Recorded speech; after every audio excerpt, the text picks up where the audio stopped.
नमस्कार, मैं हूं नारायण शर्मा और आप देख रहे हैं AINS न्यूज़ 24 चैनल। अब खबरें विस्तार से।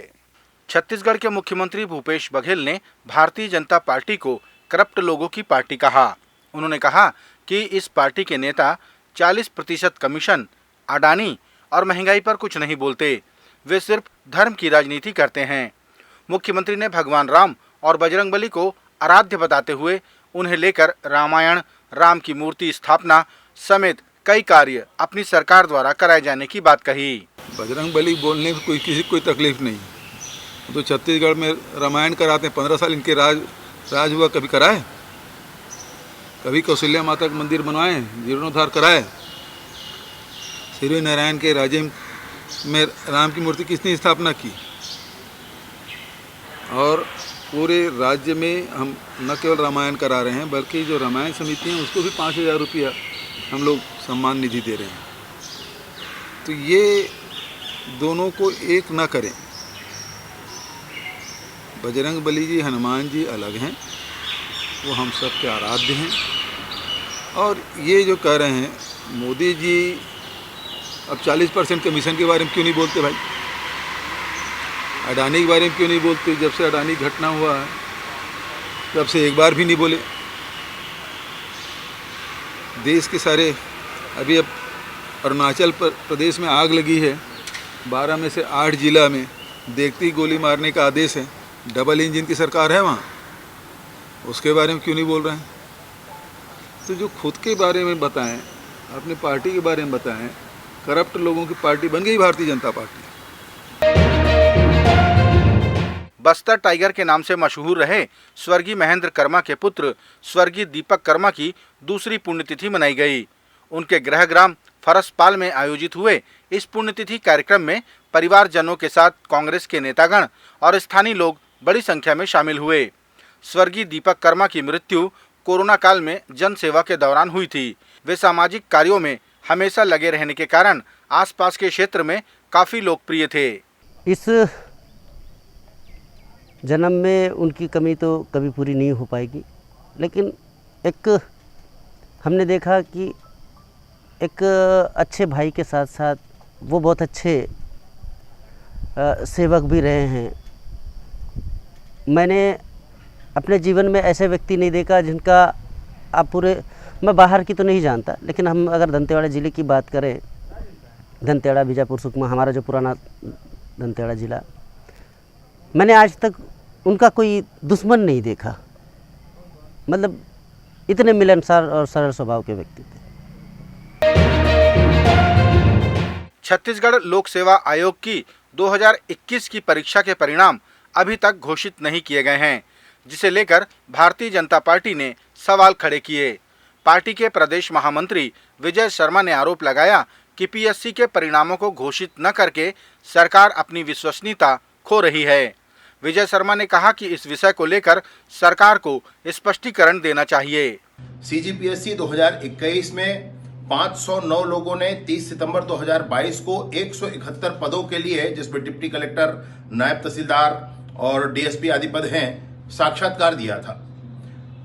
वो रिजल्ट अब नहीं निकाला जा रहा है। साक्षात्कार देने वालों ने जब PSC परीक्षा के अधिकारियों से बात की थी तो उस समय उनसे कहा गया था कि सारा रिजल्ट तैयार है, बस क्लिक करने की देरी है। तो ये क्लिक क्यों नहीं हो रहा है? सुप्रीम कोर्ट के निर्णय के बाद तो राज्य सरकार विभिन्न नए पदों के लिए वैकेंसी जारी कर रही है और पुराने लिए हुए परीक्षाओं के परिणाम जारी कर रही है, परंतु PSC का रिजल्ट रुका हुआ है।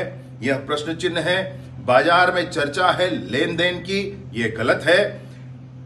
क्या हो रहा है अंदर खाने, इस बात की चिंता सबको हो गई है।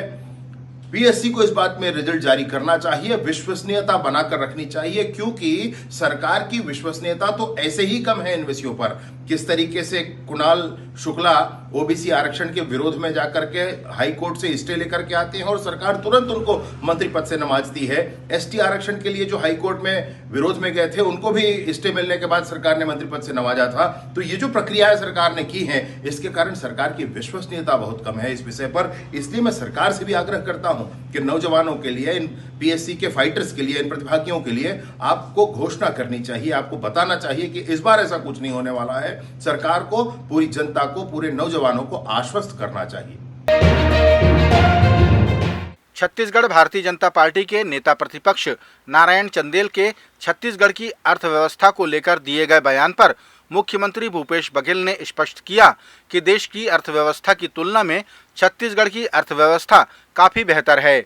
उन्होंने कहा कि हमारी अर्थव्यवस्था अगर खराब होती तो हम इतनी सारी योजनाओं को संचालित नहीं कर पाते। मुख्यमंत्री ने कोरोना काल में भी कर्मचारियों के वेतन नहीं काटे जाने का उदाहरण दिया। नारायण चंदेल जी पूरे बजट में थे और बजट भाषण में मैंने कहा था 3 राज्य है जहाँ कर्जा नहीं लिए, उड़ीसा, त्रिपुरा और तीसरा छत्तीसगढ़। हमारी अर्थव्यवस्था इतनी अच्छी है, यदि खराब अर्थव्यवस्था होती तो सारी योजना हम लागू नहीं कर पाते, चाहे राजीव गांधी किसान न्याय योजना हो, भूमिहीन श्रमिक न्याय योजना हो, गोधन न्याय योजना हो, चाहे अभी बेरोजगारी भत्ता देने की बात हो, इसको हम लागू नहीं कर पाते।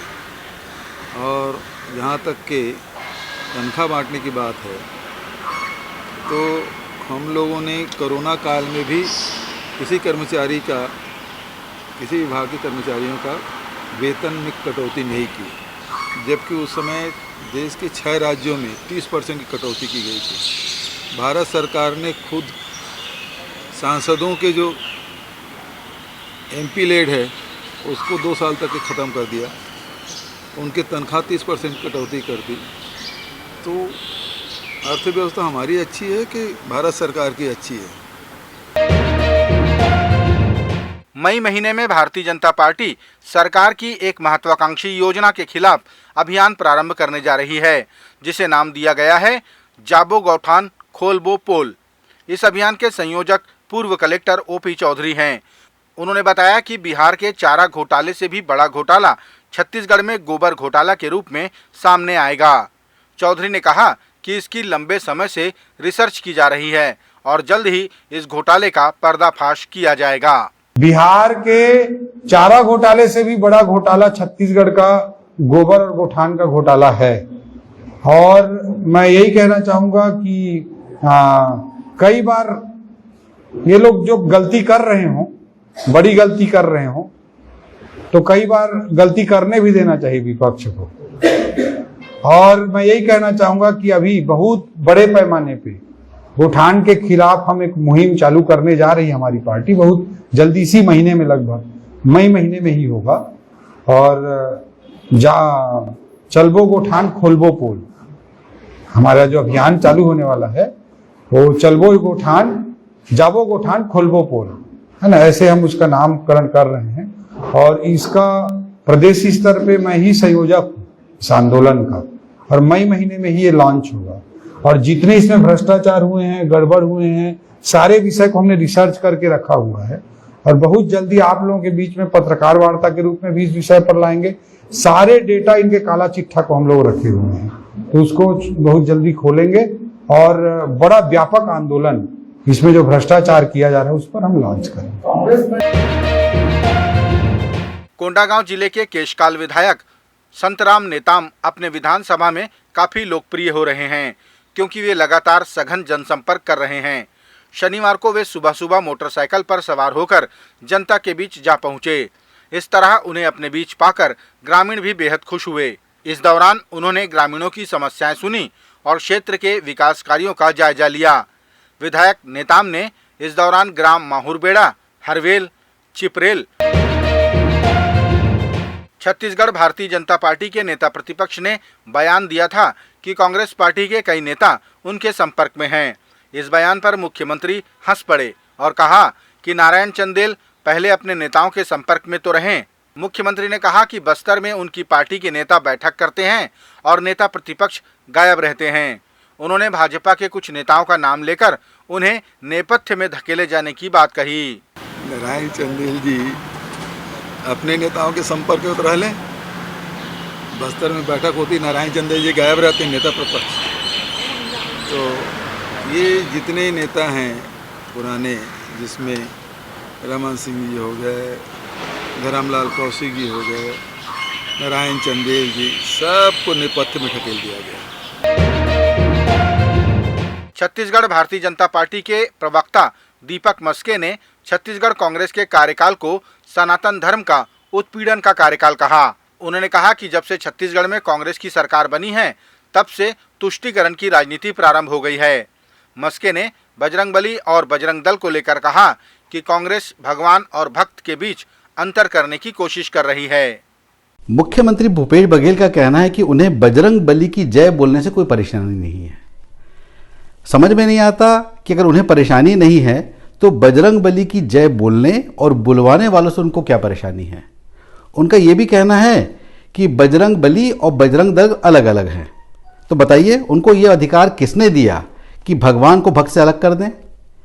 जब से कांग्रेस सत्ता पे आई है ये तुष्टीकरण की राजनीति चल रही है। सनातन समाज का लगातार उत्पीड़न चल रहा है। जनता ये बर्दाश्त नहीं करेगी और ये उत्पीड़न अगर चलता रहा तो कांग्रेस सरकार के ताबूत की अंतिम कील साबित होगा। ये थे आज के प्रमुख समाचार। आप देख रहे थे AINS न्यूज़ 24 यूट्यूब चैनल। कल फिर मिलेंगे ताज़ा तरीन समाचारों के साथ। तब तक रोजाना की खबरों के लिए आप हमारे लोकप्रिय यूट्यूब चैनल AINS न्यूज़ 24 को सब्सक्राइब, लाइक और शेयर करना ना भूलें। नमस्कार।